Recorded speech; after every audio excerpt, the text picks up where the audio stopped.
Chaz Smith, welcome back to the grit. It is October 20th, 2023.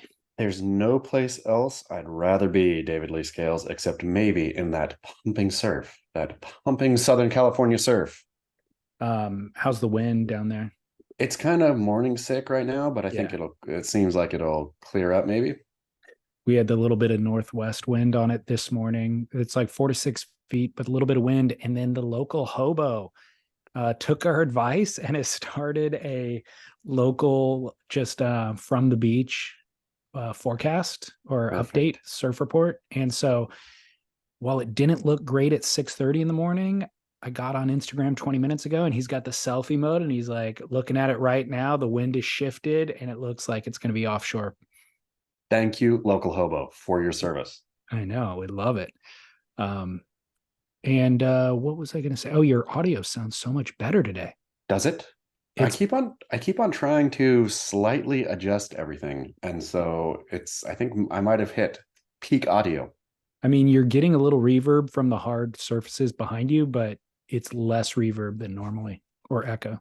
Well, someday I'm gonna like actually go in a padded room and start. I mean, that's where I'll end up anyway, in a padded room, and then the audio will be ideal. What will be the final offense that gets you committed? I don't know. I was maybe reporting on Surfline changing the name of gas chambers just to chambers. Did you see that? I did not see that. Did you write that story? I just posted it. Yeah. Oh, okay. I was going to say I've been on Beach Grid a lot this week and I did not see that. So Yeah. what's the story? Get into it. Well, I mean, gas chambers, people know, I think, or any core surfer should know, is a wave. It's like north of pipe between kind of, I mean, not really between pipe and sunset, but past pipe on the way to sunset, gas chambers. And gas chambers now on Surfline, if you still Google it, it'll stay like in their Google search. So they didn't do a very good job SEOing it. But when you go there to Surfline to check the wave, it just says chambers now. And same with the one in Puerto Rico, chambers. Amazing. I wonder Yeah. what the decision was there. Well, I would imagine the association of gas chambers with gassing Jewish people during World War II probably played in, but who knows? I mean, These obviously, polarized times. obviously, the gas chamber has been used inappropriately in world history, but isn't the gas chamber, wasn't it a thing separate from just annihilating or um, eradicating human beings? I mean, Or was it strictly invented for that purpose? also eradicating stray cats, I think, and Yeah. all that kind of stuff. I was always under the impression that gas chambers were gas chambers because it was like heavy and spat a lot, right? Yeah. Yeah. Yeah. I But don't know. I never even thought about it, to be honest. yeah, but I guess a gas chamber, I don't think. I mean, ostensibly, a gas chamber would be a place where gas is gathered, but I think probably overall, probably 90% of the usage is of gas. No, 98% is related to killing something. And Yeah. probably a good 90% of the association with that is with Auschwitz and whatnot. Yeah. Okay. Now it all makes sense to me.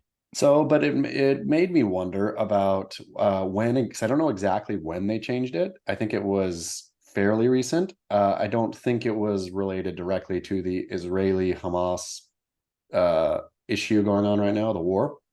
But I was wondering, yeah, at what point did Surfline in a meeting say, "Hey guys, let's," and on to our agenda next on the list is gas Right. chambers, guys. Like, just Well, okay. honestly, when you think about it in those terms, it seems like a no-brainer to just quietly put the word gas aside. But Um, Chambers is a stupid name. So, like, if you're going to yeah. change it, but it is, I mean, it made me, I didn't really get into it in the think piece. I should have more, but it makes me think of all the potentially problematic wave names out there uh, and what you do with them, right? I mean, we've dealt with this issue with like Civil War monuments to Yeah. Confederate soldiers or whatever, right? And what do you do? And I think I think both sides of that debate have have merit in their arguments, right? Like people saying how in the world do we glorify, people who committed atrocity? On the other side, this history is true. To take away the monument doesn't, you can't erase the history. Like, and it's important to not, go Stalin-esque on our history. I think we learn from the past. And if we're going to perpetually erase the bad stuff at our past, then how does anybody learn, right? I think is the back and forth. Getting to a thing like gas chambers, though, what do you do? If a name, like, let's say a wave was named Jews or something, but that's what everybody called it for a long time. What do you do with that? Or yeah, I mean that one specifically is um I don't know, that's not a perfect analogy just because it's an isolated group of people. That is a specific group of people. But gas chambers is a thing that was used to kill people. So I guess there is an association with a specific race with the gas chamber, but like if you just said if their surf spot was named guillotines, Yeah. Yeah. you know, But like you would let that fly because a guillotine was used to kill a lot of people of all people. races. Yeah, Yeah. exactly. Yeah, Um, totally. but I do like the idea of rebranding the gas chamber so that it loses its meaning. You know, like it does have a tie together with the Holocaust, but at some point, if used broadly enough, it loses some of its vitriol. Where I wonder, and here's the thing, is I think the wave gas chambers is neither good enough nor well known enough to be able to Yeah, carry. Like if pipeline was called gas chambers, then pipeline, I wonder if that's a big enough thing where a gas chamber, all of a sudden pipeline has enough weight, enough gravitas to change the whole, association with the gas chamber. well, yeah, and I also think though, it's important. Like, actually, I kind of forgot my thought. It'll probably come back to me. I mean, yeah, it was an interesting, and I think what made me think it was interesting, particularly, is I read something from I think it was one of the heads of the Pepperdine Business School, or one of the Pepperdine schools. I think they're public policy school. Was on, I can't remember what he was on, but anyways, talking about just civil discourse and how it's totally eroded, and how, with all the Harvard students getting doxxed for writing, anti-Israeli or a pledge or whatever all that was. Like, there's no room even anymore in society. College campuses, I think, used to be a place where you could have a difference of opinion. You could debate that difference of opinion. You could learn from each other.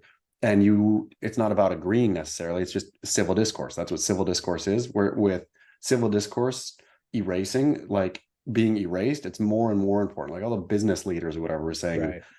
I'm not going to hire you tell me who signed that thing and I'm not going to hire them. Like college should be a place where you're able to, I don't know, like play with ideas, right? And then figure out where the lines are. And then instead of having it mark what you did in college or thought in college or said in college, mark your entire, rest of your life. And also no ability to debate, where I thought this gas chambers debate is a nice tidy one where we can hopefully Sure. have a good talk about it.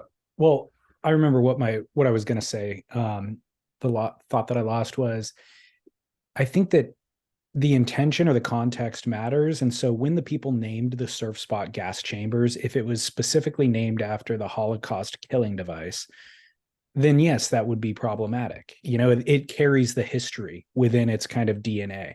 But if it was named completely agnostic of that information and just by what you said, which is, man, look at it blows gas out or whatever, then Yeah, I think it's a that chamber filled with gas.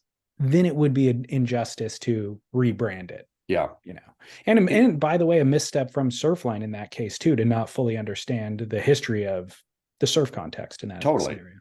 But to rebrand it chambers, I think is, It's I still mean, a nod to the gas chamber. totally. Like if you're going to rebrand it, then I mean, but again, this is where I think the debate and the issue comes in, is then what? And people are still going to call it gas chambers, right? I don't think people are going to start calling that wave. I mean, I don't surf that wave, so I don't know what people call it. Like if they call it chambers, maybe they do, right? Maybe, who knows? But I thought, an interesting small debate in a wildly polarized time. It's worth writing an article about so it just gets cataloged in history. Exactly. Doing the Well, work. following up from last week's conversation, Shane Dorian was down in Mexico, or TJ getting Tijuana, I should say, getting stem cell treatment. I said, man, I got to reach out to Shane and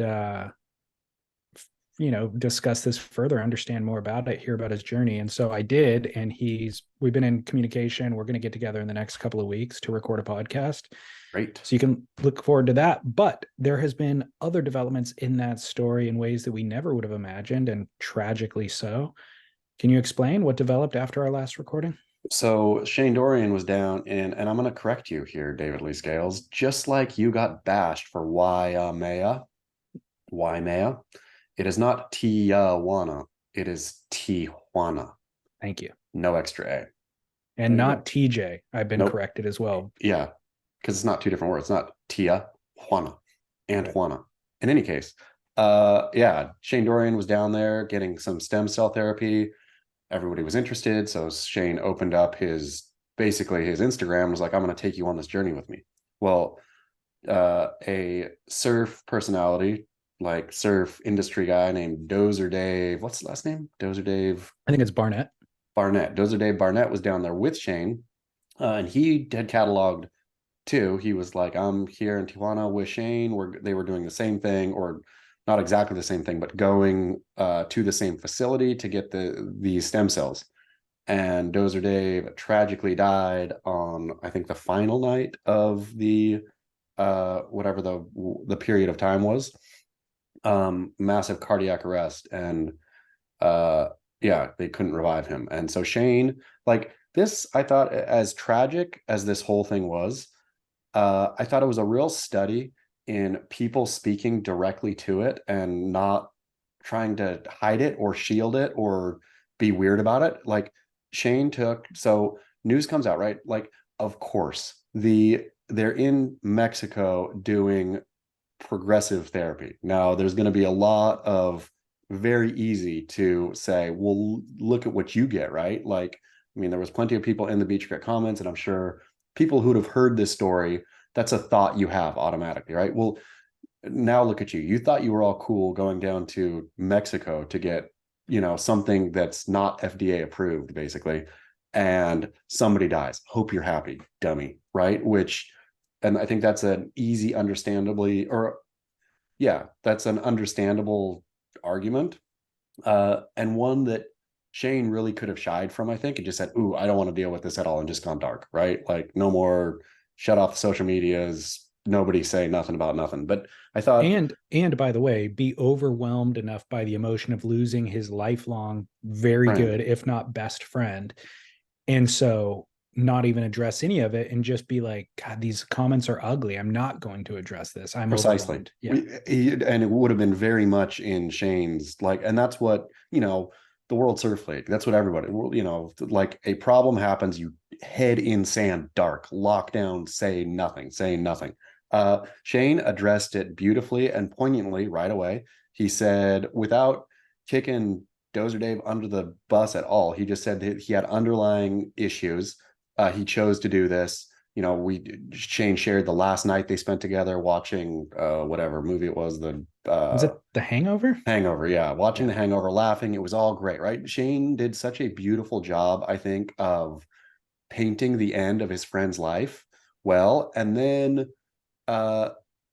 Dave's brother-in-law, I think, was reading the vitriol and the, fingers pointing at Shane. And so he came in directly to Beach Grit. Got it. Okay, that's what I was going to ask. And said on Beach Grit, he left it as a comment. I just turned it into a story. But he commented directly at Beach Grit and was like, hey, for those people finger pointing at Shane for taking his buddy down to Mexico and doing something sketchy, he said, I think brother-in-law was a doctor. And said Dozer Dave had a lot of underlying health issues that never got brought up. And Shane didn't bring them up either. I thought that was brilliant of Shane not to say, this guy was severely unhealthy.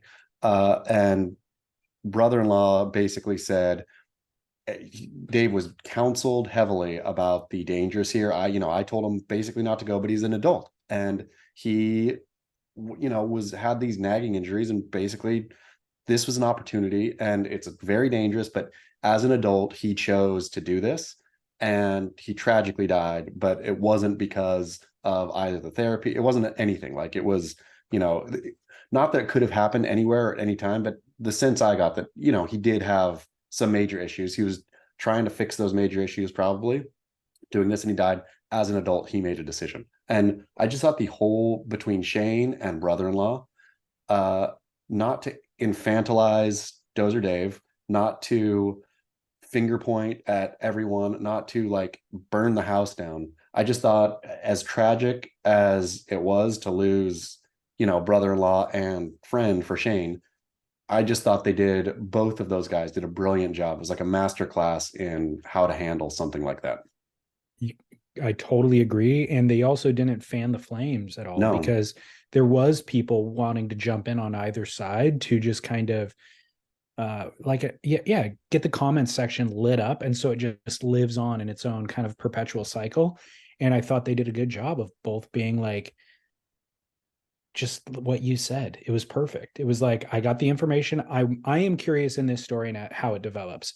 I got the information that I wanted as a bystander, and I have no other opinions on it. And I also, you guys have kind of said it strongly enough to where I want to respect the, sacredity of this situation. And I mean, I guess the theme of this show so far being civil discourse, I thought, for those who were screaming like, you dummy, you idiot, going down to Mexico to blah blah blah, like, what do you know, right? Like, and who are all of a sudden we as humans, we've all, or as modern Americans, maybe even just have gone so far into echo chamber bubble of my opinion is 100% right 100% of the time, and I am never wrong. I know everything. I surround myself, and like, who knows? Like, we don't know, like, I know nothing about stem cell therapy. I know, like, to think that the U.S. medical system is so excellent. Like, Mexico's, like, all of the issues that people have where they're so damn certain of their opinion. I just think, well, have an opinion. It's totally great, but at what point can you not even hear another side, disagree with them? But yeah, I mean, it just seems crazy to me that everybody is so dang certain of their 100% moral authority on everything, from I think war in Gaza to that's what we're feeling more this kind of week and last week than before, is that everything is heightened because of the war. And I felt that way coming off of last week's show, because you and I addressed it a little bit, the Hamas terror attack in Israel, right? yeah. And it was before, obviously it's developed in the last week, the war, but the way that I felt after the fact, I probably didn't put it into words on that last week's show, but people did chime in on either sides about your and my discussion. The way that I felt was, I'm actually not, I don't know enough. I'm not arrogant enough to think that I know enough about that war, right? And nobody should be that arrogant, because even the scholars don't know all the details, and they weren't there when the first punch was thrown. You know what I mean? Like, it goes so far back, and people inevitably go 8 steps back and go, oh, but Israel did this or Palestine did that. And it's like, well, if you track the tit for tat 8 steps, you're a million steps too short. Like, even you thinking that that was an inciting factor shows your arrogance and your ignorance. Anyways, my point is, the way I felt after last show is, I am just sympathetic towards the loss of human life. I worded it last week in that I was sympathetic towards Israel, and I did brand it with a certain group of people. But the reality is, it doesn't matter to me if they're Israelis or Palestinians, or any of it. I am sympathetic towards the loss of human life. You know what I mean? Like, it's unfortunate that there's a baby who doesn't necessarily identify with a political group or even an ethnic group. It's a baby. The baby doesn't know. It didn't choose a side, and the baby's life was lost. That's who I sympathize with. You know what I mean? It becomes political. If you say you sympathize with somebody who died who happened to have a political association, then whoever hears you thinks that you're affiliating with that side. No, it's just people died. That's what's sad about it. And it's absolutely gut-wrenchingly devastating. It's like, impossibly hard to not be moved, I think, by the whole thing. And I think it's important that people aren't so overwhelmed by it that they stop looking. I think this is a human tragedy at scale. but it's important to look at it. It's important, you know, Yeah. we as Americans, I think, have the oftentimes, more often than not, have the luxury of being able to turn the news off because it's not happening to us today. There's not a, you know, rocket being fired at my house Yeah. or a jet flying over and dropping a bomb on me. Like, you know, we're all good. We can turn it off and go outside. But I think it is important to study and examine and to really feel what is happening over there. And I think it's okay to like the way this whole thing, like the weird, like I'm rooting for this team or this team, the way it's almost been gamified Totally. is profoundly disturbing. Like I see and understand if you are more sympathetic to the Israeli what they're doing, right? That they're justified in what they're doing, and this makes sense to me. We can have a debate about that. I understand that. Likewise, if you are more sympathetic toward the Palestinian side, where you're saying, you know, for this, that, and this reason, I think that like, but the debate has gone so cuckoo town where it's like, this is my team. Like, I'm going to burn you. I'm going to shoot you in the head if you're not on my team. Like, and not, of course, I mean, really probably too in some cases, but, you know, on Twitter or on social media, I'm going to burn you down Yeah. is like, you are an anti-Semite or so weird. The use of like Palestinians are just Semites too. They're Semitic people. It's weird how anti-Semite only gets used. What I guess that's usage. It's used to be anti-Jew now. But in any case, yeah, the weird polemic, the like I feel what I feel so strongly that what you feel means you need to burn in hell is Hmm. wild to me. Yeah, it really is. Back to the stem cells. We did get, as we predicted, we would get expert feedback. A listener with a PhD in bioengineering sent me an article from the University of Connecticut that stated, quote, grotesque side effects from unproven stem cell therapies are more common than we realized. This was a report from the researchers at UConn. And despite the dangers, many neurologists feel ill equipped to warn and educate their patients. People who have suffered debilitating brain and spinal cord damage have been diagnosed with progressive neurological diseases are often frustrated by the lack of treatment available and help to them. This frustration can lead them to be easy targets for clinics that inject patients with stem cells, but most of these clinics are operating outside of the FDA's jurisdiction, and the treatments are unproven and pricey. So, because the treatments are so limited for what the FDA has approved, and these people kind of turn to experimental treatments, and that's how they find themselves in situations like this. But there's a reason why the FDA has not approved this stuff. He sent me another article that was about warning about the potential long-term effects because there have been cases. They gave one reference from a medical journal about a guy who was 38 years old with a benign tumor on his spinal cord that had been linked to an experimental stem cell treatment that he had received 12 years prior. So the science on all of this stuff is out. And I think you and I kind of flippantly stated last week, we're like, well, there's no real downside to it, right? Why not? Let's Yeah. see what happens with Shane. The reality is we'd have to check in with Shane 20 years down the road, you know? But So like also I feel Shane as an adult is making informed decisions and is using different data, right? I mean, I totally get the FDA is important in that, but they're not perfect. And the FDA, I think, does all kinds of wacky stuff at times. And yeah, is weighing a lot of different factors. And I'm not anti-FDA by any means, but I also think just because they say something doesn't mean that Shane was an idiot to go try this thing, right? Like totally. maybe Yeah.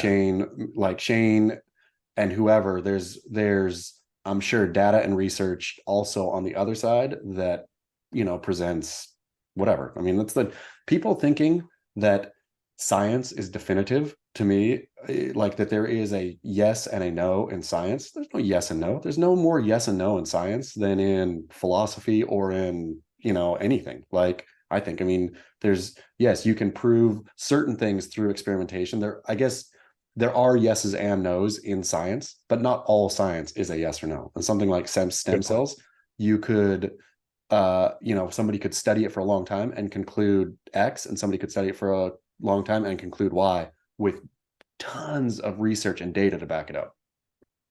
The yeses and nos, even if they become black and white and definitive, it often takes decades and decades and decades to become that crystal clear.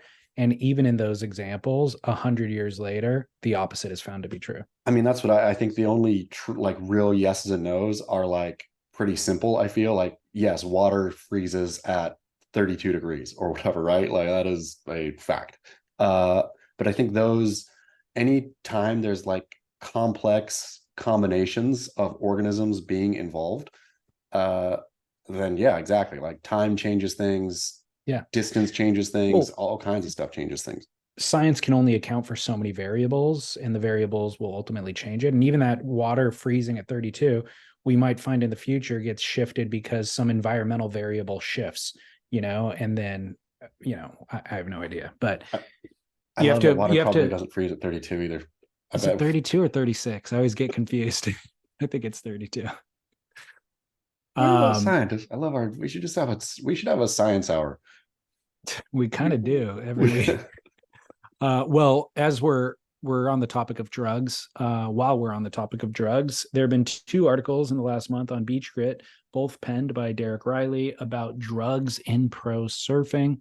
I kept one of them in my notes this past month just because it was very interesting. There's lots of fodder in the comments section, but I knew it would kind of come back into a show where it fit the theme a little bit broader.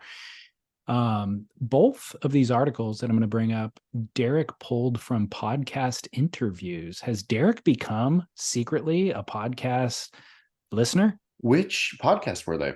So both were pulled from the Quivercast, hosted by Mike Steele. I doubt it. That doesn't sound like Derek to me. That sounds like somebody sent Derek a quote from a podcast. Okay, because when Derek these aren't the only 2 articles that he references podcasts. Some of his articles have been. He might be. It would surprise me greatly.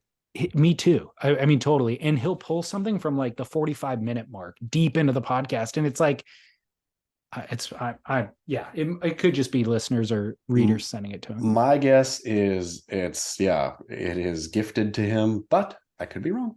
Okay. Well, shout out to the Quivercast hosted by Mike Steele. He interviewed in the last month Dustin Barca and Roy Powers. The first article from Dustin Barca, the headline that Derek wrote is, quote, "World's most feared surf gang, the Wolfpack, destroyed by Oxycontin," says former member. Another quote within the headline, "They had a pharmacist living in the house giving them huge prescriptions, exclamation point." And that's a quote from Dustin Barca. Basically, Barca said, "They used to make me fight people on the beach. If somebody burned one of the boys, someone like Kyborg would tell me, 'You better go down there and pound that guy right now, or I'm going to pound you.' I'd be like, fuck. Then I'd go down and smoke the guy on the beach, or wait for him to just come up." I don't know. That kind of doesn't make sense. Anyways, he'd fight the guy on the beach. The justification was simple. If you drop in on somebody on a 10-foot wave, it's like attempted murder. That's where it is today. It's a shit show where there's no authority out there. It's just like anybody from anywhere can go out there, paddle around the locals, catch any wave of the day, and nobody does anything about it. What we did was we created a rule system. It made everybody realize that they were in somebody else's home, and they should take off their shoes when they enter the home, end quote. Nice quote, Dustin Barca. Yeah. The article, obviously that quote right there was just about localism, but the article itself and the podcast, the portion of the podcast that Derek was quoting, was about the opioid crisis and how it affected the Wolfpack itself, but kind of the North Shore in general, and opioids. And it was prescription medication. And Dustin said that the Wolfpack actually collapsed when a, quote, "large number of my friends got hooked on drugs, and they had a pharmacist living in the house with them, giving everybody huge prescriptions of Oxycontin. It was a bad scene. I never did drugs from the time I was a young kid because I saw friends who had almost died. All of my friends who were either on coke or whatever, they all started snorting Oxycontin, and it turned everybody against each other. It turned the most solid friend group ever in surfing into a shit show, end quote. Boom. Damning. Yeah, pretty. I mean, drugs are insidious, right?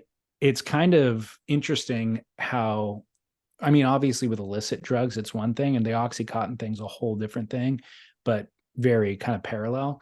But it's just interesting, I think, what we're willing to trade for short-term thrills. Like, I guess when you're young, you don't have the benefit of kind of life experience. And so you don't know what, it's hard to predict the future. It's hard to kind of see what the consequence will be down the road.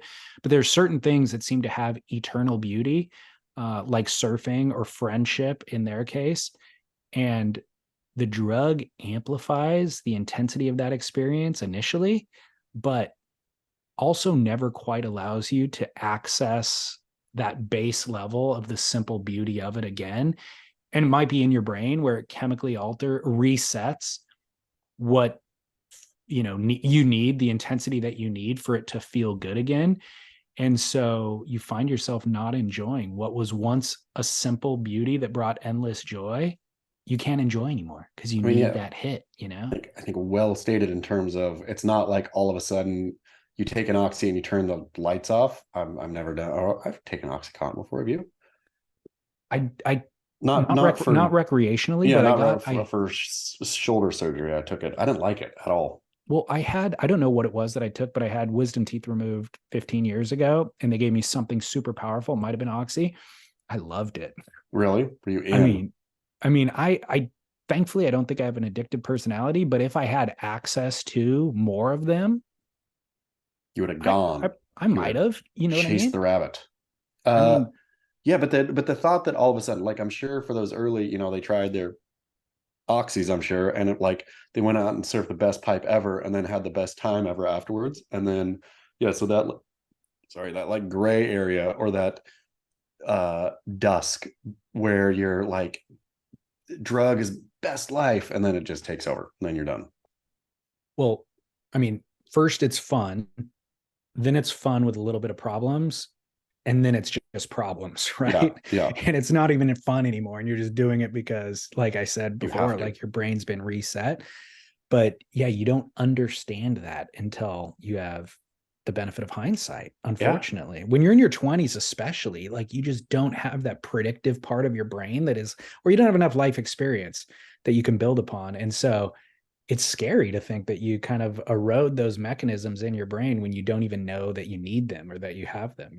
I wonder if Wolfpack Sans Oxy, how it would have aged, and how, like, if Pipeline still would have like a semblance of order because of that group, or if inevitably they would have eroded. If it wasn't Oxy, it would have been Ego, or would have been who knows what. And things break down. I think the idea, and I like his quote about, there's no order out there now, et cetera, et cetera. People always, and I'm pro localism, right? Like, I think localism is a good thing, but it's not benevolent ever, right? Like, and people aren't, like, people are selfish and mean often. And so, that's where localism, I think, yes, it does protect order at some level, but also, like, people are assholes and do bad things under the name, and which I'm sure those Wolfpack guys, it was a combo, right? Of like people getting pounded, or people, accidentally backpedaling and not even knowing, or whatever, right? But the thought that we are the locals, so it's, we are right 100% of the time, even when we're not. But all that to say, I think that's a better form than just the dang weird free for all that waves have now. And especially, she's exactly right, waves of consequence. Like, it doesn't matter out at, I don't know, Seaside Reef, if there's no real order. It just means that people aren't going to have as much fun or whatever, and it's, dumb or whatever. But at Pipeline, where dropping in, you can severely either injure or kill somebody. Yeah, it's a life and death situation. I would far prefer having the order that comes with localism, even if it comes with bad actors in the locals hierarchy, than have the chaos that exists modern day. Completely, because with the like heavy localism, you know what it is. You know what it is. You know, even though that local's a jerk, like stay away from him. You know, this local, if I show respect and stuff, blah blah blah, then I can kind of do my thing. But you know your position. Like when there's that hierarchy, you know your position in it, and you also know how to climb it. I think, right? If you so Yeah. want to, if you want to go out there, and if you think I'm Rick Kane. I want to go surf pipeline and that's what I want to do. I'm going to make it my life. You can come from anywhere in the country, or could, I think, and work your way up to do it. Now, man, it's like winging a prayer, I would imagine. You just got to be out there and sending it with people sending it right on top of your head. Well, I think that there was less injuries in the lineup with the local hierarchy thing, even though somebody would get punched in the face inevitably. Sometimes it was a woman by Johnny. You know what I mean? Like Yeah. there were people losing teeth and there were fist fights and stuff like that, but it was a fewer incidents of injury than there is today. And the other problem is today the injuries are liable to happen to John Florence or somebody Yeah. like that because there is a kook who's just ditching their board because they don't know how to duck dive. Who was the dude who like duck dive couldn't duck dive and was out of pipe and almost knocked somebody's head off? It was last year, right? There was that kid who Yeah. was like trying to start a vlog Yeah. and he Yeah, that burned kid. he burned the goofy foot Hawaiian. I forget who the kid was that he burned, or no, didn't burn, but ditched the Duck board dive. while And yeah, yeah. I mean, but that's like that kid should not be allowed to surf. And like he did his jokey apology and then did something else dumb. Like that dumbass kid, whoever he is, influencer, should not be allowed out there. But there's nobody to keep him. There's no Dustin Barca anymore. There's no, Kyborg. There's Yeah. nothing. That kid, Yeah. he can do something asinine and get chewed out in comments. It's like the worst beating he's going to cop. Um, the reason I also wanted to bring up those two drug articles, I've only brought up one so far, but is just that the comment section is actually incredible on Beach Grit. And it's usually funny. Almost always there is comedy. That is kind of the common denominator among all the articles. But this particular two articles were incredible because there were stories from pharmaceutical sales reps, Yep. um, stories from surf industry insiders who kind of saw firsthand some of this drug use. And but the pharmaceutical sales reps too, it's like they're like, man, you would not believe how many oxys I sold. And even in the moment, I kind of understood that it seemed unethical. Yeah. And you would see these doctors who also understood the ethical problems with it, but they were earning a lot of money on it. And maybe they didn't have the foresight of really understanding the effects that it would have on the patients. We now see that, and there's books written about it, and there's TV shows made about it, and all that sort of stuff. And the effects are devastating and far ranging. But man, I made a ton of money on that, and I am ashamed of it 20 years I mean, later. that's the thing though, is back to the FDA, right? All of that had the Yeah. halo of it was FDA approved. Yeah. So the pharmaceutical rep, you could for sure think, I have a bad feeling about this. I have a bad feeling about the addictive quality of this thing, et cetera. But hey, man, I can't make the call. Doctor's doing it. Doctor's prescribing it. FDA said it's okay. Doctor's saying FDA says this thing is great. So Yeah. the government is backing this thing. So you know what am I going to do? It part of my job as a doctor, is to, I think, part of the job of the modern doctor is to mitigate pain. And this is a great tool, and then, everybody, but yeah, which again, to be rage filled, say all of you should have known, no, you should, like with smoking, I think people probably could have maybe had a guess that breathing smoke into your lungs, it's probably not like the best thing ever. Yeah. Uh, but in terms of taking a pill, yes, hindsight, very, very, very clear on it. And it's damning kind of insidious how much worse humans are at making things than nature is. Like coke and heroin are, coke's addictive and whatever, and heroin can kill you, et cetera, et cetera. But none of them are as bad as oxy. Like Right. oxy is way, way worse than opium. Like Yeah. scientists take stuff and they just Yeah, I mean that humans have no off button. Like I'm just gonna push to the max, and which is why AI is gonna kill us at the end, right? Or whatever. AI unleashed is gonna be weird because we just can't stop. If we can do it, we will do it. Yeah. The insidious part of the perfect storm of bad things with that oxy example is that you can always pass like, oh, Yeah. the doctor said it's okay, and the doctor goes, oh, but the FDA said it's okay, but secretly the FDA is also On the payroll of pharmaceutical companies. capitalist. Yeah, Yeah. exactly.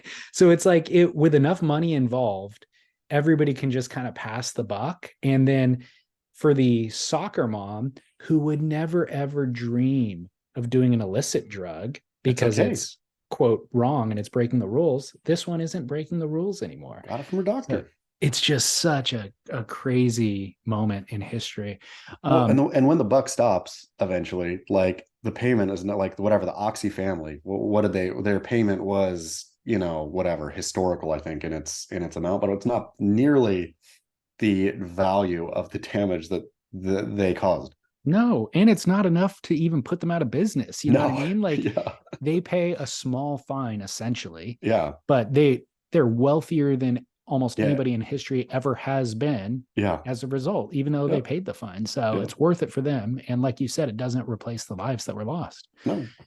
Devastation. Anyways, Roy Powers was the other article and the other interview from the Quivercast. And his story is a bit scarier actually, because he talks about being a drug dealer while he was on tour and how unforgiving the underworld is.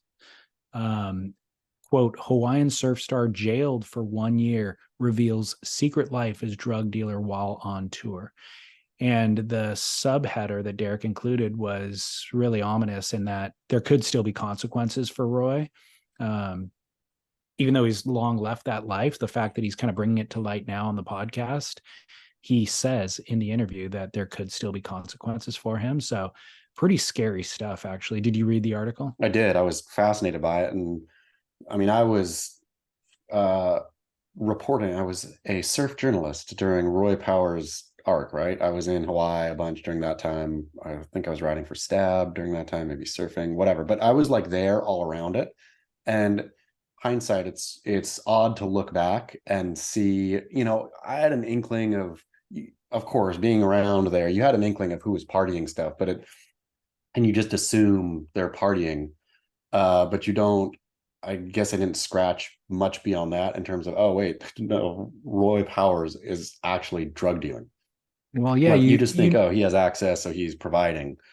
But yeah. yeah, and that's what Roy said. I don't have the quote in front of me, but it was something to the effect of like, it's pervasive, it's everywhere. And if it's Yeah. everywhere, that means there's systems in place for drugs to get to those places, and it's organized from elsewhere. And those people are very cutthroat, They're quite not having literally. a, yeah, no, you just assume, oh, I mean, that's, I just thought drugs are everywhere. Everybody's got drugs, and in surfing, it was like a real druggy surfing time without thinking, and you just think they're everywhere and then stop the thought. But yes, they're everywhere. Exactly like you said, they came from somewhere. Somebody's not just passing out party favors for fun because they're, the happy drug lord from Sinaloa. Like there's return on investment everywhere. There's exactly like you said, there is channels and ways to both regulate that and to get it and to collect it and da da da da. Yeah, we're With the very, thought I very think strict of boundary lines too. what, for sure. And I think, all the drug kingpin movies or TV shows or whatever, like that humanize all these, like I would imagine that unless you're in that legit in that world, you'd have no idea what that feels like. Where Roy, and through the tiny peek through Roy's eyes, it seemed yeah, they don't have a moral. They don't care. Like you No. didn't bring me my money. I'll kill you. If I can't kill you, I'll kill your wife. Like, Yeah. then, I mean, And it doesn't weird. matter if you didn't understand the rules when you got No. in it. This world doesn't have room for any of that. It Yeah, is that's how it dollars and works. cents. This Yeah. is how it works. So pretty scary stuff, actually. And I mean, honestly, all of it, including the other article with the opioid thing, it's like, I not going to take them. Like, I'm just not going to take them. If I get oxy, if I have to have some surgery in the near future or in the future. They don't give it anymore. Oh, they You're don't. free and clear. No, you'll get like but it's not like it's going to be over. There's going to be something that replaces oxy in terms of, you know, like whatever. It's not like, okay, we finally learned that pharmaceuticals can be really bad. So we are putting that genie right back in the bottle. We're just going to do we're going back to Tylenol, everybody, and Advil. And if you really have a, bad problem, then we'll give you a Tylenol 3 or whatever. The one with, what did Tylenol 3 have in it? Codeine. Codeine. Yeah. You get some Tylenol with codeine. That's the max. So we're done. We've learned our lesson. There's no lesson ever learned. There's going to be something worse than oxy around some bend in the road. It's just a matter of what's the most profitable. Yeah. That's all that matters, right? So I was saying the comments section on Beach Grit, of course, is incredible. Well, it is funny, first and foremost. So here was a great comment from Jordy's Pout. Quote, I got caught up in gang activity in my early 20s. It was a motorcycle gang when I got my first bike, a hefty 125cc. We used to head out after dark to buy takeaway curry and then bomb down the main road until we got to the neighboring suburb to eat it. We called ourselves the Gaylords. Ultimately, it was the curry that tore the gang apart. We couldn't wait to get that sweet taste of tandoori chicken, so we just sit and eat it at the takeaway joint. Really funny.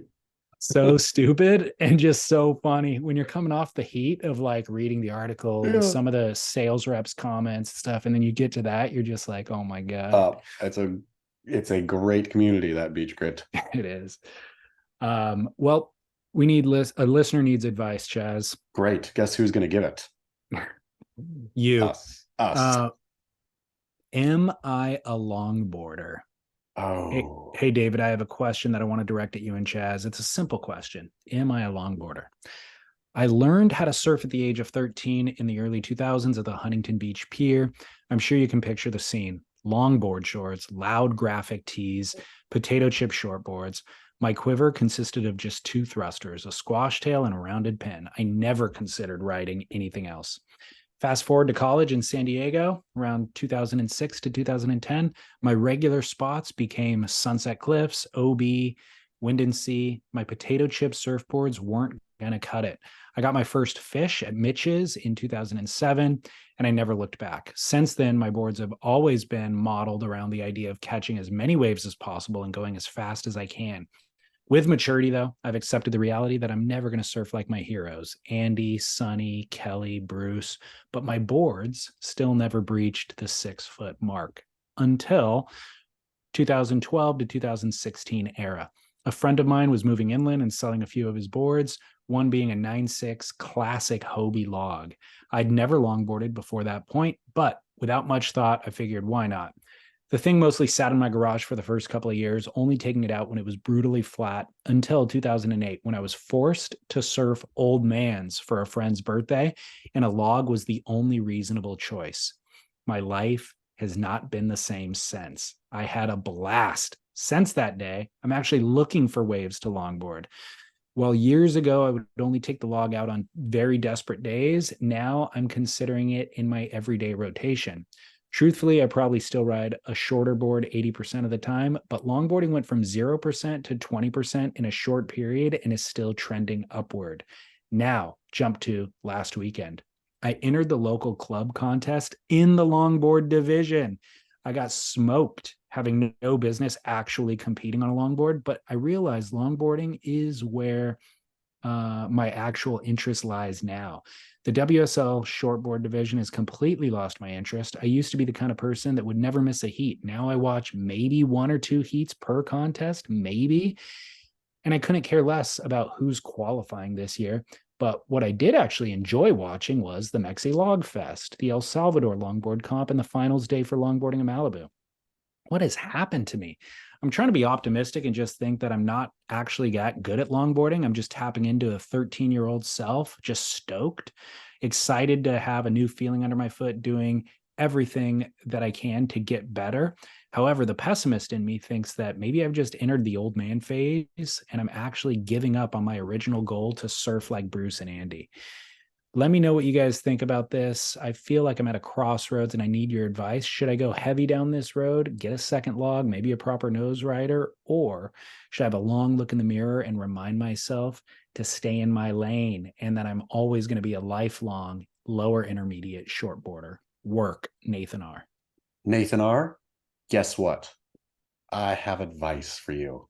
David Lee, this is a great quandary that not with longboarding, but with my personal struggle is mid-lengthing. Yep. And so I understand Nathan R's struggle. And here's what I've concluded. We brand ourselves as this or that in surfing. In reality, we are surfers. Now, it could be debated that longboarding is not surfing. I would allow for that argument to be made, that that is no form of surfing, because I will definitely say that supping is not surfing, right? That is not surfing. If you ride a sup, you are not surfing. You are supping. That is a wave riding thing, but you are doing what people in outrigger canoes do and other things that is also not surfing. Riding a wave is not surfing. Now, I would be open to the debate that longboarding is also not surfing, except let's not go there.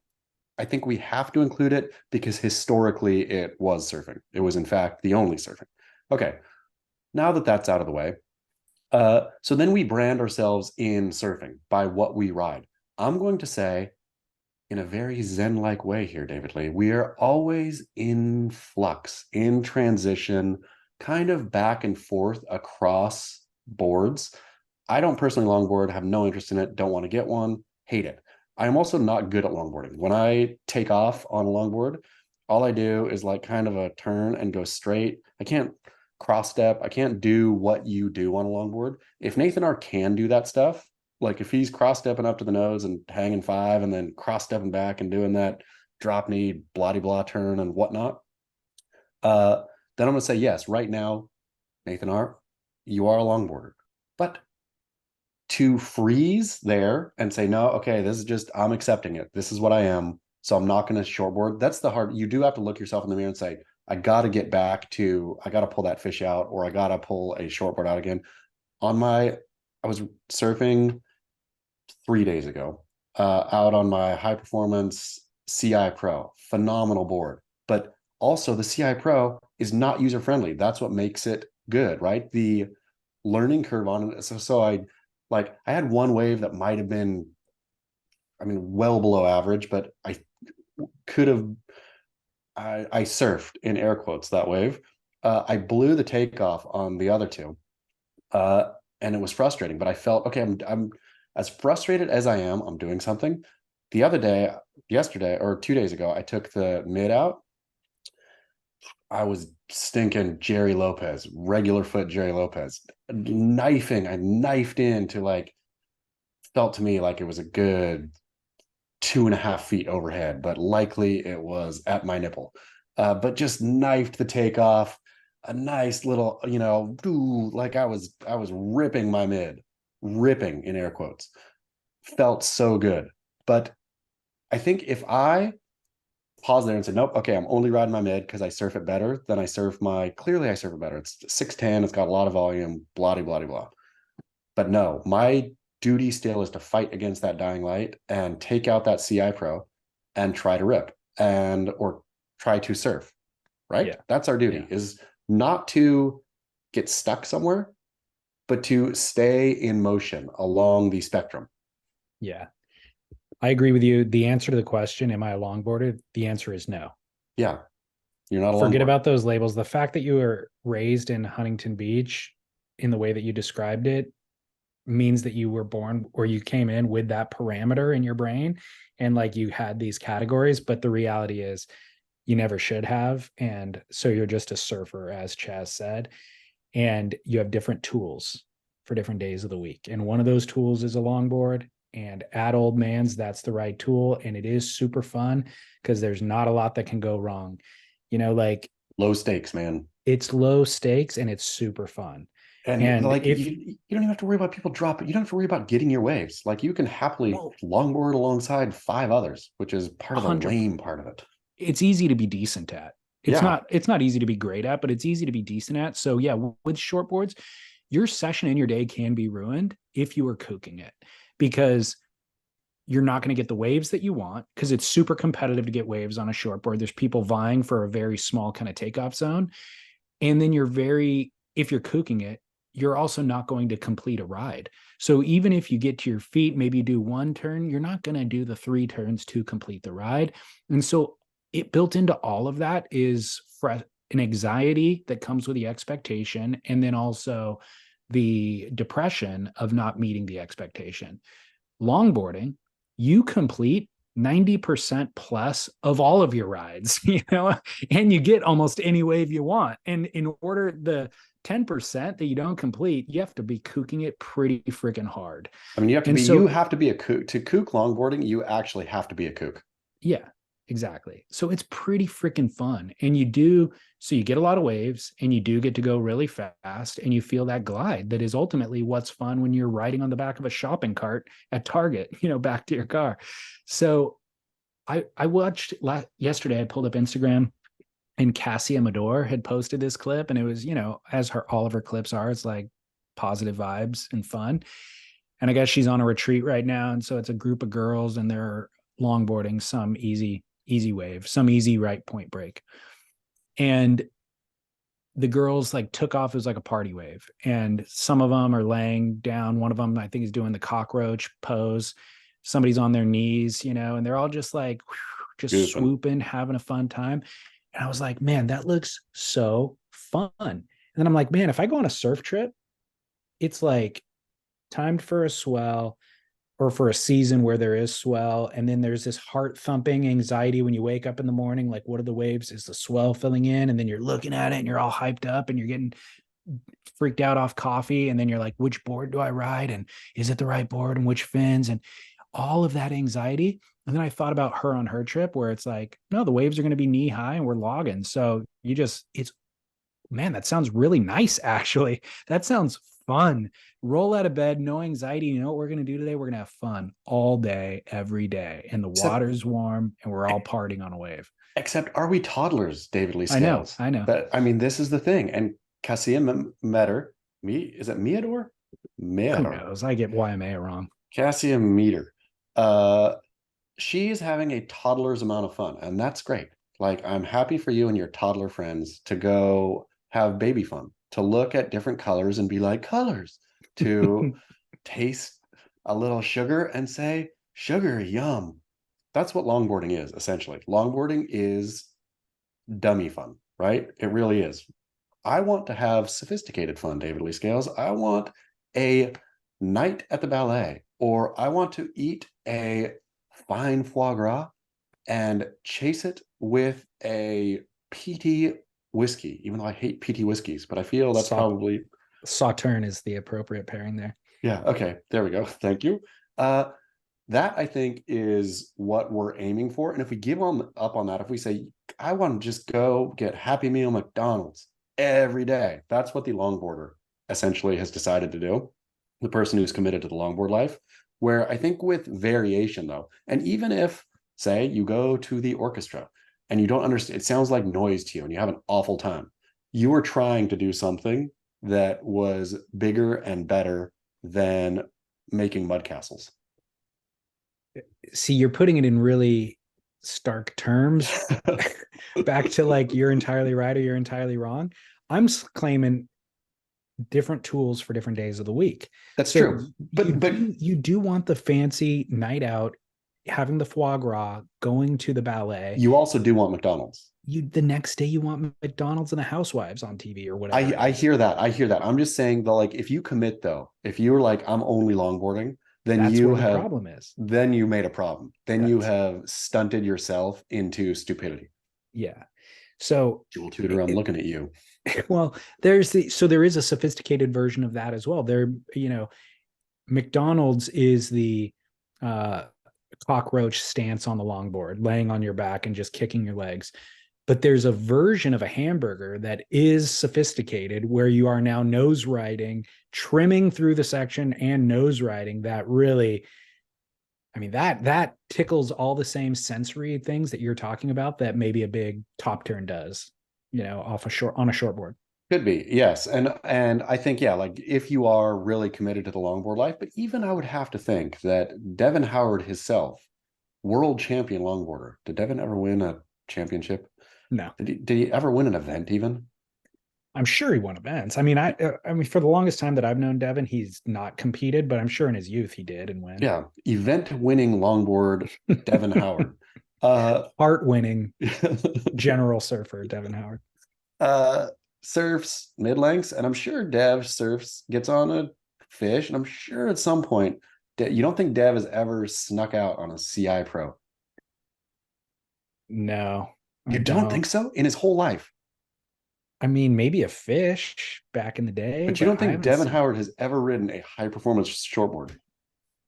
Yeah, maybe one time he's tried it. It's been decades since he abandoned Really? that. Yeah, Dev, I we're gonna have mean, to get Dev to weigh in here, but I know. I'm curious too, though. I bet Dev sneakily, when Dev is mostly, I would imagine, looking for waves that are longboardable or mid-lengthable or whatever. And I mean, what you could almost argue Rincon. What's the best board for Rincon? I would Ideally, argue. I mean, I would argue a fish. yeah. I mean, yeah, that argument. And so Devon is probably thinking, I don't want to blow. Devon Howard is not surfing D Street, Right. where the only tool really is a shortboard there. If you got anything else, you're being silly. Yeah, exactly. Um, I do want to get this information from Devin, though. I think everybody would love to hear this. Yeah. And I think that obviously he could ride any of those things. Um, yeah, I just think you're right. Maybe he's not surfing like super high performance shortboard waves as Yeah, is that's not the normal. waves he's looking to surf. Yeah, exactly. This kind of very much related question came in right after the boardroom show from a listener who I actually met at the boardroom show. Hello there. This is Ren Volpe from Oceanside again. I'm calling about, this could be Cook or Corinne, I guess. It's regarding this article that came out on Inertia, I believe it's today, saying that surfers over 40 should all be riding boards at least in the mid 6-foot range, since apparently we don't have the fitness or no longer the strength or ability, and blah, blah, blah. There are always exceptions to the rule. And even in the article, the Michael Areno, who just won the Shape Off at the board show, is actually being quoted in the article many times talking about it. So since I'm late 30s, I assume you guys are probably like in that age range, and I'm approaching it fast. Would love to hear about those statements, and also like, what do you guys usually ride? Because you don't talk too much about that. All right, that's it from me from Oceanside. Cheers. Well, we did just talk about what we ride, but this article was, like he said, published on the Inertia, and it was actually written by none other than Sam George. The I article can't was believe I didn't entitled Sam this thing. When did it come out? Gen C just sent it to me, to be fair. I can't believe I didn't see this. 2 weeks ago it came out. The article is entitled, quote, "Over 40, your shortboard is too short." So From Sam George. anything that comes from Sam George is asinine to begin with, so you could already write it off straight out of the gate. 100%. Also with him, certainly, and with the Inertia in general, is this conversation 8 years old? Yeah. You know what I mean? Like, mean, this is so far behind trend. It's so dumb, and like to base it off length too. Like, Yeah, exactly. it is. I mean, yeah, exactly. It's an 8 year ago conversation to think my board is based. The only statistic I look at is how long it is. Exactly. Is a six? Are you writing a 6'3" or a 5'11", man? Well, when the Inertia published or promoted the article on Instagram, Chris Cote commented, quote, "My boards are shorter and better than they've ever been. And I'm 47 and I'm also surfing than I ever have been." End Yeah. quote. Yeah. And I think that that's related to what you're saying is maybe they are shorter, but they're more volume. Sure. And or they're not. And Chris Cote has, got on a fitness program and is, working out more. Like, who knows? There's way too many variables to make. I mean, Sam George, again, he's without Eric Logan anymore. We've lost Eric Rip as surfing's great clown. And I'm so glad that Sam George has found the Inertia and taken the mantle of surfing's #1 silly goose. Like, totally. With Logan, I always got the feeling that Eric Logan was semi-self-aware that he was being just a dumb shit and couldn't help it, but also kind of knew it. Like Sam George and his Buddha-like aura, where Sam George thinks that Sam George is the preeminent ... right? And I've heard this from many people also who spend time with Sam George, who's like, yes, Sam George, that veneer is really truly what he thinks about himself. He thinks he is the big kahuna. Well, Which is hilarious. He's taking cues from last week's show, which is fake it till you make it. Yeah, fake it till you and make it till you make it. He believes he is the big kahuna, and therefore he is. He is the big kahuna. But in any case, what a dumb, I mean, it's just dumb. It's dumb. And to our wonderful caller's point, like, it depends on how, sure, like getting older, there is decline, physical decline, I guess. But it's not like overnight. And I think it's more injury based, probably, is what hinders more. Is the older you are, the more lifetime you've had to get injured. And it's those kind of nagging injuries, I think, that really slow you down a bit. But then you just choose, it hasn't, yeah. I mean, Sam George is so asinine, it's hard to even discuss seriously. I did think about it when this call came in about what am I riding? And the reality is it's almost all under 6 feet. Yeah. And I'm 42 now, but I'm not as fit as I once was. My reaction time is not as sharp as it once was because I don't surf as often as I once did. But they're still under 6 feet. I haven't completely given up and am just riding a log just to have fun. I'm still riding shorter boards that have volume, but they're still, quote, performance boards, And I think so much of it also, though, continue. Sorry to cut you off. Well, there's room for the mid-length for me that I think fills the gap between the shorter alternative performance boards and the longboard. Longboard goes straight, shortboards maneuver. The mid-length gives you kind of the comfort that a longboard gives you. There's a lot more room for error. If let's say you haven't been surfing for a month, you could take out a mid-length and you're like slow to your feet. It's forgiving. It's fine. It tracks, so it goes fast, but it also has enough maneuverability to where you're not going to go vert with it, but you can still bank off a lip with it. You could still redirect it on a cutback. You could bank off the whitewash, stuff like that. So it's kind of the perfect in between. And I think so much of it depends on where you're surfing too, right? Again, like if you're surfing I think when you're younger, maybe you could surf a burger, or when you're surfing a bunch and younger, you could surf like a burger on a shortboard and be okay. I think that gets harder, especially with the crowds of today. Yeah. Like it's hard to compete for waves on a berg. So if you're surfing a berg, volume up, man. That will help you. Like that's what those waves demand. But if you're on some punchy, shore break, you don't need volume. Like you're all fine and good. Sam George. So volume up would be the answer to the question from Renz or the response to Sam George's article, but not necessarily length up or height up. Definitely. But, and also don't volume up if you're surfing some real, peaky beach breaky kind of thing. You don't need like some wave that's going to chuck you in. Like you got to get your reaction up. But if you still want to surf that wave, you don't need anything. You need exactly a high performance shortboard, a CI Pro. The funny thing is about saying this article is 8 years past its when it should have been published.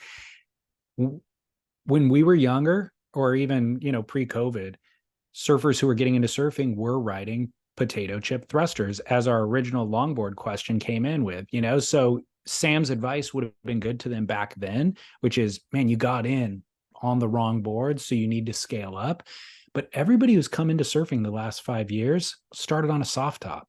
Yeah. And so they're riding boards that have the length and the volume. And the advice shouldn't be to level up. They're already there. If Sam was actually paying attention the last 5 years, they're already there. Especially the inertia reader. Exactly. Yeah. So if anything. And the person who's going to take Sam George seriously. Right. Yeah, exactly.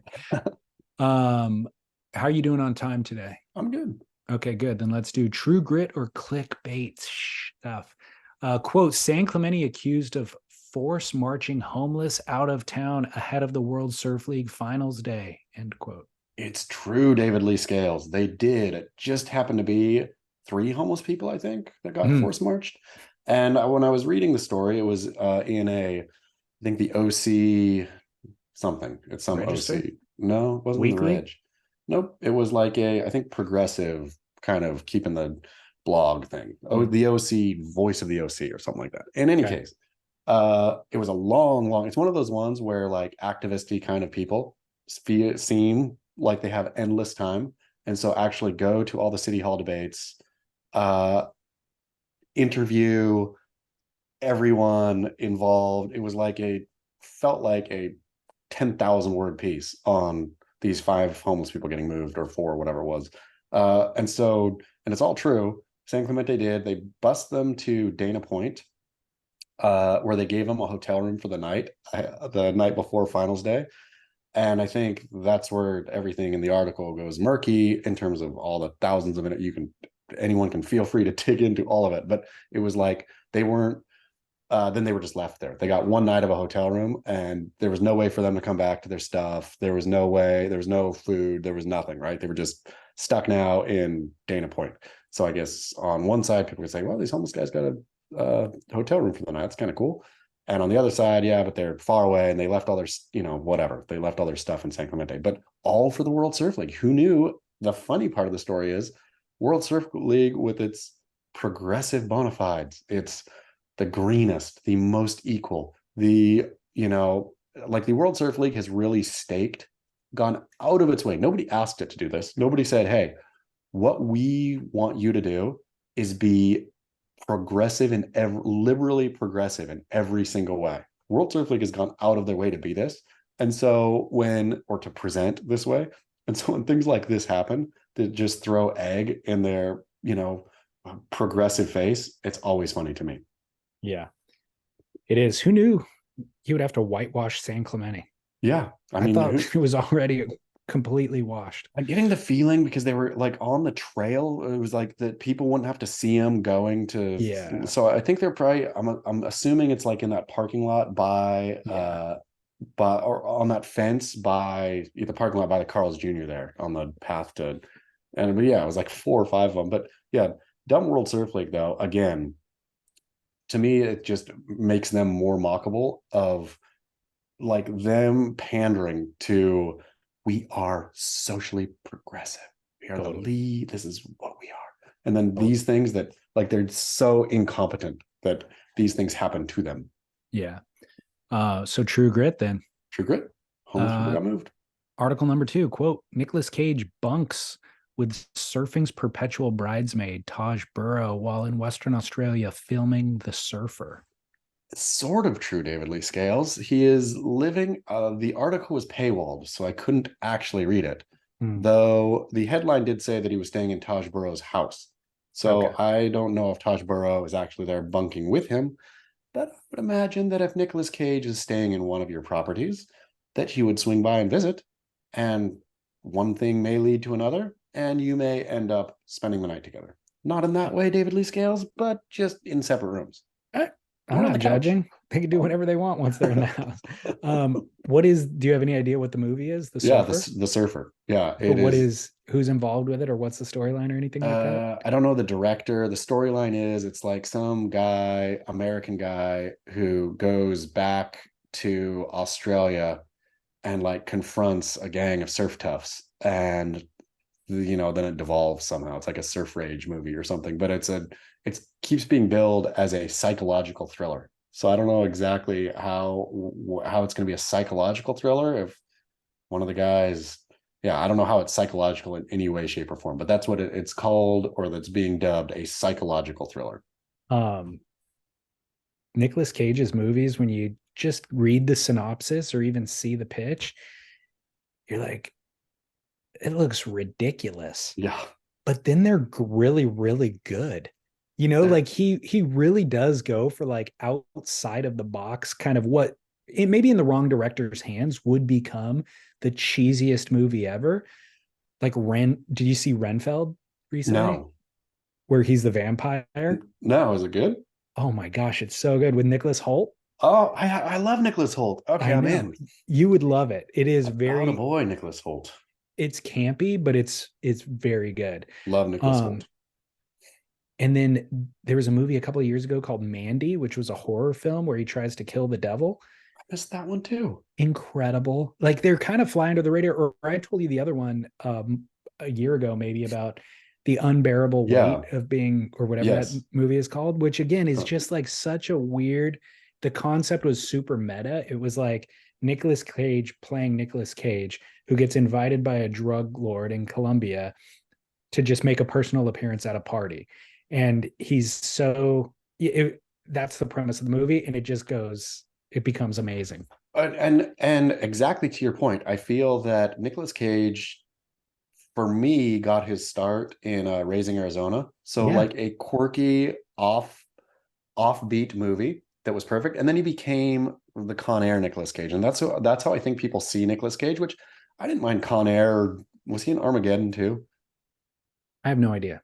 I don't think so. Any of those Con Air, any of his blockbusters that I saw, they were like what they were, right? They were fun, campy, blockbusters, Hollywood blockbusters. But I feel Nicolas Cage truly is like an indie actor who just accidentally did so.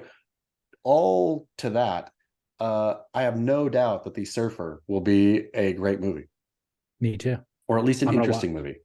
Yeah, I'm a big fan. Yeah, Can't big imagine fan. Nick any. Cage, I can't imagine any celebrity that I would actually rather have hang out stay in with. my house. Yeah, I mean that's what I'm saying. Is the Taj, like if he's not visiting Nicolas Cage, Taj, get ye to Nicolas Cage's or your house where Nicolas Cage is staying.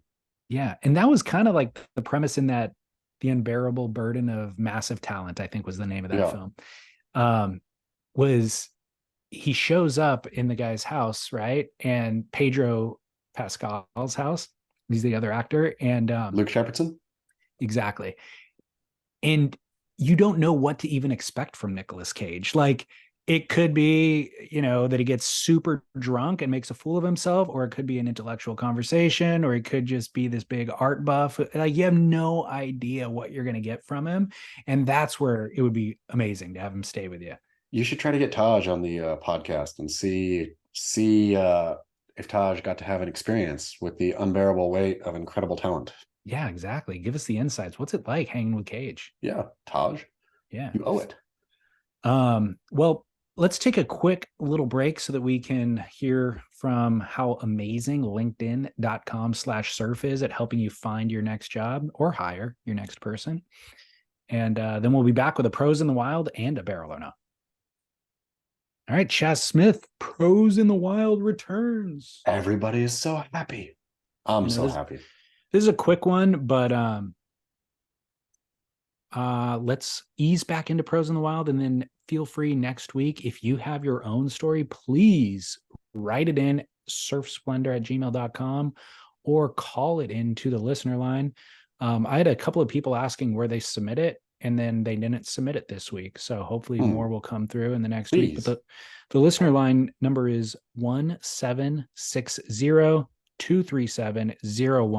1-760-237-0150. You can also find it at surfsplendor.podcast.com. And this story, quote, not sure if this is a pros in the wild story, but I was just out back here in Victoria, Australia on a beautiful Saturday afternoon, listening to the podcast and having a few beers. The story begins. I was living in Kahala with a good friend back in the 80s when you didn't have the power to find out everything in the world in the palm of your hand in 3 seconds. We lived 50 yards from the beach and had a tight group of neighbors that we hung with. One such neighbor was a guy named Joe. He owned a restaurant. He'd come by with his family. Nice guy. One day we paddled out at Diamond Head, and every local out there was throwing loose shakas and saying hello. Later that day, I asked my neighbor, who the F is this Joe friend of ours? My friend was baffled at my question, and he says, his last name's Cabell, Joey Cabell. Duh. Looking back in hindsight, I was probably happy that I had no idea who he actually was. So that's just a quick story, but I've got a pop quiz for you, Chaz. What restaurant chain did Joey Cabell co-found? Oh, A. Chart House, B. Dukes, or C. Islands? I think it's the Chart House. It is the Chart House. Yeah, it's really funny. I think last time I was talking about, I mean, if Sam George wants to talk about getting older and doing something, I'll tell you what getting older and doing. It's going to the stinking Chart House. Going to the Chart House, getting a prime rib with extra horseradish, not the cream one either. If you want to do that, you can do that, but also get the fresh grated horseradish. Yeah. Get a dirty martini and bon appetit, like an old person. I'll clue you in too. Sushi. Do you ever get the raw wasabi? Oh yeah, of course. Raw Like wasabi is so good. Like real wasabi, not the fake green stuff. Not the paste, Yeah, but the actual real wasabi. If you're at a Japanese restaurant, yeah, that has real wasabi, yeah, do yourself a favor. Yeah. Well, for listeners who are new to surfing, which I think there's probably a lot of listeners now who have never heard the name Joey Cabell, they didn't have the benefit of getting surf mags every month to teach you the ways of our elders. I encourage you to get a subscription to the Encyclopedia of Surfing. There, you will learn that Joey Cabell was, quote, cool-handed regular footer from Honolulu, Hawaii, arguably the finest all-round surfer of the 60s, and certainly the decade's best international competitor, co-founder of the Chart House restaurant chain. Boom. Thank you, Mr. Matt Warshaw, for your service. Where else would you get insights like this? I mean, maybe they're dispersed across the web in various portals, holes, but honestly, I doubt that they all are. No, and I'll tell you this. I mean, not only with when you subscribe to the Encyclopedia of Surfing, I'm assuming you're getting the newsletter and all that, and that's all great. Like Matt's evolving writing. Like Matt is an artist in his prime, and the whole Encyclopedia of Surfing, I think, and the history of surfing exists as like it's all really good. Like it's fun just to click it open and start going down different rabbit trails of like search somebody's name, read it, find a spot, read about that, find a like it's endless fun. And it's not just like it's a resource that to find information. It is a journey to go on, that Encyclopedia of Surfing. Entertaining, and it's valuable to understand surf history, and it gives you a deeper appreciation for it. But I'm going to read more. Quote, Cabell and his partner Buzzy Bent opened the first Chart House steak and seafood restaurant in 1962 in Aspen, Colorado. Ooh. And it was an instant success. Branches soon appeared in Redondo Beach, Newport Beach, Honolulu. Cabell created the Chart House ambiance, selecting the menu items, designing the wood paneled decor, and dressing the staff in brightly colored aloha shirts. The Chart House became a kind of surfing institution, as two generations of Californian and Hawaiian surfers took jobs there as waiters or bartenders, so as to free up daylight hours for surfing. A sequence of Redondo breakwater in John Severson's 1970 surf movie Pacific Vibrations is shot from the low-lit interior of the beachfront Redondo Chart House. Cabell sold his interest in the chain, but retained ownership of the Honolulu Chart House in the early 70s. Cabell's interest in the restaurant business faded in part because of his involvement with the late 1960s shortboard revolution, as boards were transformed from bulky 10-footers to sleek 7-footers. In 1968, at the relatively advanced age of 30, Cabell became one of the shortboard movement's key figures, putting forth his, quote, speed surfing theory, wherein the rider rides in a crouch with his feet and knees tucked together, seeking out the fastest line across the wave. That's something I can do. I feel I can aspire to surfing fast. Yes, I agree. If you go low, crouch, and you're riding a 7-foot board, I think Joey Cabell figured it out in the 70s, in late 60s, I guess. You want another pop quiz? Yes, please. Which professional surfer did Joey Cabell's daughter, his oldest daughter, Raina, go on to marry? A, Poncho Sullivan, B, Sonny Garcia, or C, Kaipo Akias? I'm going to go with A. Poncho Sullivan? Yeah. Incorrect. Oh. You get another shot. Hypo?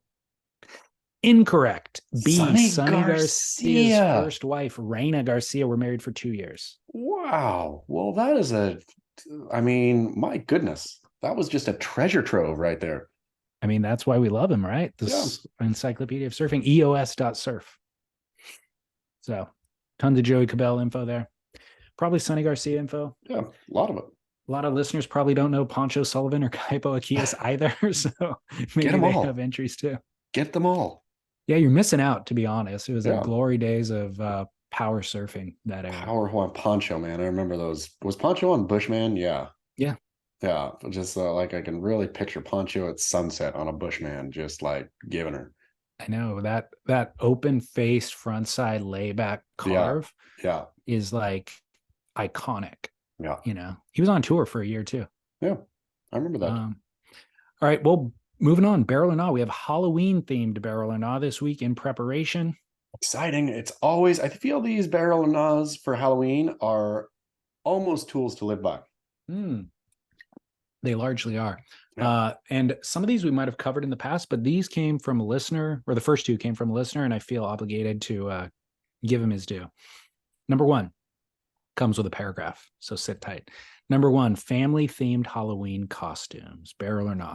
My wife has been trying for years to get us and our kids to coordinate our Halloween costumes. One year, she wanted us all to be 101 Dalmatians. Another year, she wanted a Downton Abbey theme. I've never given in and thus far has avoided the shame and embarrassment. This year, however, our kids independently all wanted to be different characters from Super Mario.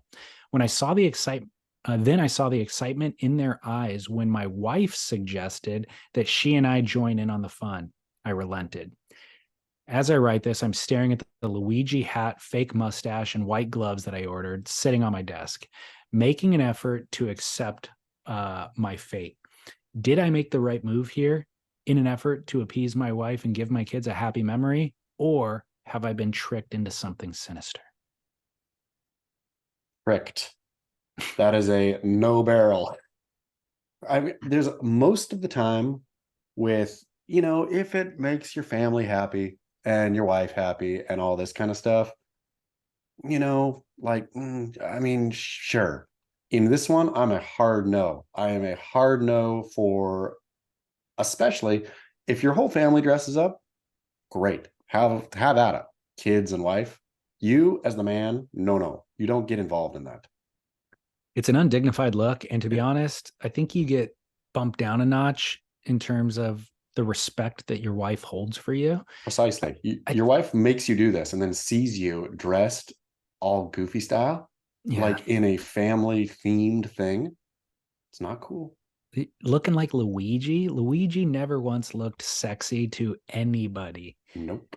Never did. Not a great. Have you ever seen a good family costume? I'm sure the internet has fed me one once or twice, but I can't think of it right now. One of her best friends is Japanese, and a couple years ago, dad went as sushi chef, mom went as a bottle of Kikkoman soy sauce, and the kids were all sushi. We're all various but they didn't go as family. It was just dad was sushi chef, mom was Kikkoman, and baby was sushi. And then all the other kids were just whatever else they wanted to be. But that trio, without them all doing it, I thought, okay, that works. Dad is, because the sushi chef looked dignified. Mom was cute as Kikkoman. And baby Sush, we still call him to this day, baby Sush. I mean, I'm thinking about it now, and I have seen where like a dad and daughter are doing a combo, and that's pretty endearing. You can so here I think we unlocked something here, which is great, is you can do a costume pairing, but you cannot do a full family costume thing. And I think the pairing has to be parent and child, but not husband and wife. It can't be husband and wife pairing. That's undignified. So there's the thing. If your wife is the one telling you and she's already got a costume, your only response to that is, my role is cameraman. Yeah. I will be the cameraman taking the photos of you guys. Or if she says, I want you to dress up, then your response has to be, well, then you can't be a part of this. And also, you just have to look, if this is a damned if you do, damned if you don't, pick which damned you want. Do you want the damned where you're a clown, or do you want the damned where you're a curmudgeon? Being a curmudgeon is way better than being a clown. Let's just be honest. In It's the on hierarchy, brand for me, yeah, first of all. Like, I don't have to change anything. yeah. Give them what So they expect. totally. So yeah, once you give in to that kind of stuff, though, man, respect lost forever. And it's a slippery slope. It's everything now. It's everything. It's basically you're wearing Luigi outfit, on the 31st, and then November 1st, you're getting your manicure with your wife. Yep. And a facial Exactly. on Tuesday. Botox on Wednesday. Exactly. Slippery slope. Well, good. I'm glad we solved this one. I will then throw away the pumpkin outfit that is waiting for me in the other room. No joke. Number 2, quote, leaving a bowl of candy out for the trick-or-treaters to serve themselves. Most Halloweens, we trick-or-treat outside of our own neighborhood and meet up with friends or family at one of their neighborhoods. Not wanting to leave the local kids hanging, I typically leave a big bowl of candy out for the kids to just take for themselves. As a former trick-or-treater myself, I always appreciated avoiding the hassle and time waste of waiting for the homeowners to come to the door, and of course, help myself to an extra handful because there was no adults presence. However, last year when I came home, not only was all our candy gone, but our stainless steel giant mixing bowl that held the candy was also missing. I felt duped and angry at the thieving hooligans who made off with my bowl, and at myself for being so naive and leaving the bowl out there in the first place. This year, we're planning on trick-or-treating elsewhere again, and I wonder if I leave a big bowl out again, albeit a plastic cheap one this time, or if I shutter the windows and the doors in protest, leaving the unaccompanied ne'er-do-wells to pass over to the next sucker. This is a tough one because conventional wisdom would say you're not there anymore. Kids these days, that candy is going to be gone at the literal first trick-or-treater. Is just, unless that first trick-or-treater happens to be a 4-year-old with a parent, but the first solo trick-or-treater comes up is going to dump all that candy straight into their whatever bag, and of course maybe throw the bowl into your window, whatever. But I think you've just got to do it. Like, you just have to do it to not be branded the person who's not celebrating Halloween. Like, religious exemption aside, Jehovah's Witnesses, here's looking at you. Thank you for your service. But anyone else, the person who just doesn't celebrate Halloween or doesn't participate in it in any way is a lame person. Show me anyone who doesn't celebrate Halloween. And I'm not saying gets dressed up and goes all out. I'm saying doesn't put any scary thing outside the house, doesn't take their kid trick-or-treating, doesn't do anything at all, sits at home. Even if you don't have kids are out of the house, whatever. If you sit at home and say, out of the house, watching TV, hearing that doorbell ring and not answering it, shame on you. So in order to not be seen as that person, I understand you're out participating in Halloween by being out with your kids trick-or-treating elsewhere, but the accidental look of being that person, you solve that by bucket of candy outside. You're participating in Halloween to the person, the observer. And that's the important thing here. So it's for you, it's not for them. I agree. And I'm going to take it one step further. The day where that 13-year-old, who's kind of maybe 15-year-old, has kind of aged out of trick-or-treating and he's starting to experiment with his bad behavior. Vandalism. The day that he comes across a bowl full of candy is kind of one of the highlights of his life. And yeah, you are the victim in this scenario, but it's a tiny price to pay. You already bought the candy. You were giving the candy away anyways. Make that kid's day. And David Lee, I'm glad you said this. I'm glad you brought this up. Supporting low-level hooliganism on Halloween is great. Like, if your house gets toilet papered, if, whatever, like the low level of hooliganism that goes on for the 13 to 15 set, it only lasts that long because participating in low level hooliganism as a 16-year-old is dumb. You look like a dummy. But that small window where you think you're being bad by smashing a pumpkin or whatever. Yeah. As the adult, tip your, they don't want to be supported in it because that makes it not hooliganism.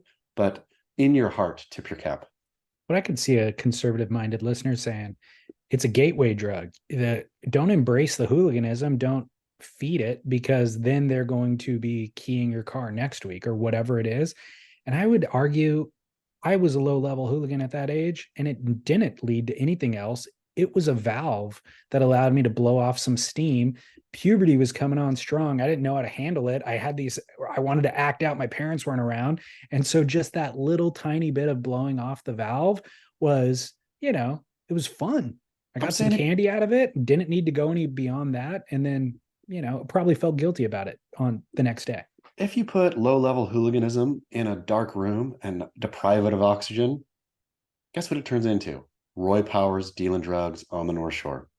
High-level hooliganism. Yep, exactly. So you let that low-level hooliganism right out. I prefer today when I thought of Roy Powers only for his crystal blue eyes. Yeah, I mean, I wonder how much was he injecting his eyeballs with crystal blue drugs? Maybe. He really had the darkest hair and the bluest eyes. Most beautiful eyes of anybody who's ever been on tour.